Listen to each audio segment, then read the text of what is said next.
We got to talk about Chernobyl. Yeah. Okay, so let me just say this. Yes. I watch Wild Rose, and then I start IMDbing you, and I'm like, what? She's in the show Chernobyl that I'm obsessed with and watching. Like, I literally would watch it when it came on, first aired. Like, I would be sitting down. I mean, and that doesn't happen anymore. I mean, it was like appointment television, and I could not believe that was you in Chernobyl. So you play, what's her name? I'm going to butcher it. Lyudmilla Ignatenko. That's a name. But it's the blonde woman whose husband is a firefighter and passes away from the radiation treatment, and she's pregnant, and wow. I just got to say, wow. So as we were getting ready for this interview, and I kept watching Chernobyl, I was like, for you to go from that role in Chernobyl to Rose, I was like, range. Yes, this is for real. Okay, Ashley. Well, and here's the thing. So I haven't had a chance to watch yet. We were talking about this before we started recording, that there's a part of me that's nervous to watch it. Like, it's in my queue to sit down and binge watch next week. But because I lived in Russia for a summer and I remember seeing the news stories, there's a part of me, because it's a true story and it's incredibly intense and devastating. There's a part of me that's nervous to see it, but it's also a part of history. Yeah. Well, I think that's the kind of shocking thing, is everybody thinks they're watching a horror movie, and actually it's a real thing that happened and continues to affect people today. You know, there's grandchildren of Chernobyl being born with deformities and tumours because the radiation has been passed down through generations. And it was a kind of extraordinary thing to film, because it was, you know, we shot in Lithuania and Ukraine, and all around us was the reality of it. You know, the extras that were there.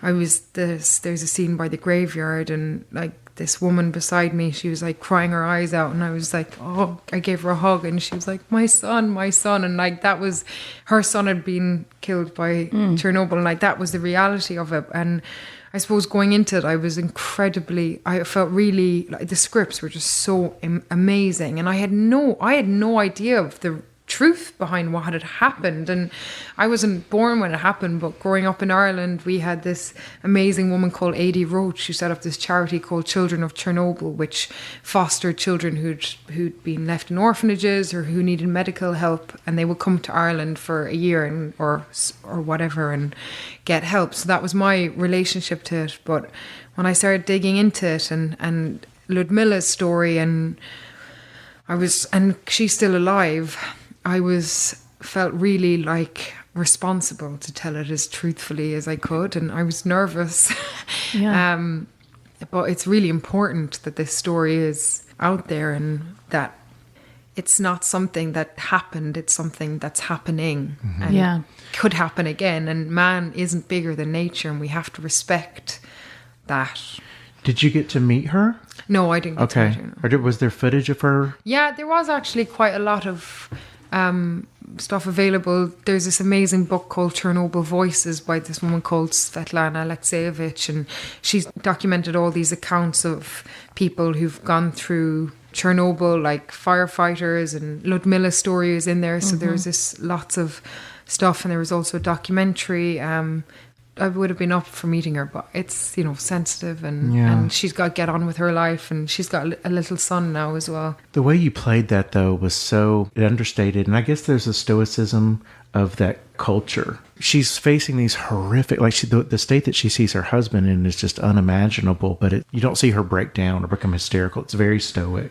Yeah, it was such a specific kind of grief to like try and understand, because it doesn't look like any other death. It doesn't look like any other war, but it was a silent war that kind of penetrated the whole Soviet Union, which was being choked by its own pride, you know? Right. And I remember like seeing pictures of her, and there was always something about her neck where I was like, she's choking on grief, because you weren't allowed to say or let that out. And there's such pride in Soviet Russia and in the Soviet especially Union. at that time. Yeah, and you know, and they're such people of the land, and they're and their land is poisoned, you know.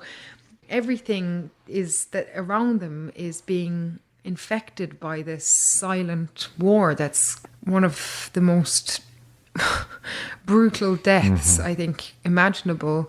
But in that moment, for Ludmila, she just loves him.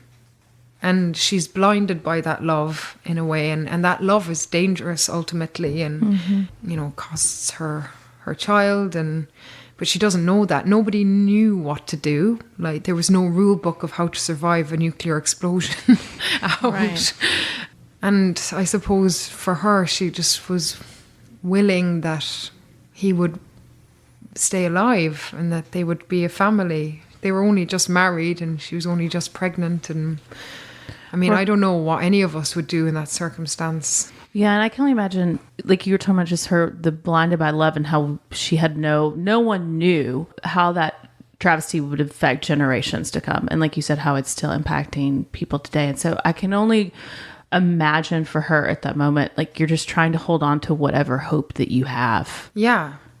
It takes 14 days for somebody to die from radiation poisoning, It's quick. And so in that time, you're just like clockwork, trying to figure out what to do, first of all, how to survive, Right. how to let go, how to, love and lose, and as well, like the finishing of it is so extreme. Like, his body's put into a zinc sack and then into a lead coffin, and then cement is poured over it. In the course of 14 days, that person is taken away from you, and you can't talk about that. I think that's what's been so devastating for the world in watching this show, is that this happened and it was real life. And I think it's hard for us to comprehend.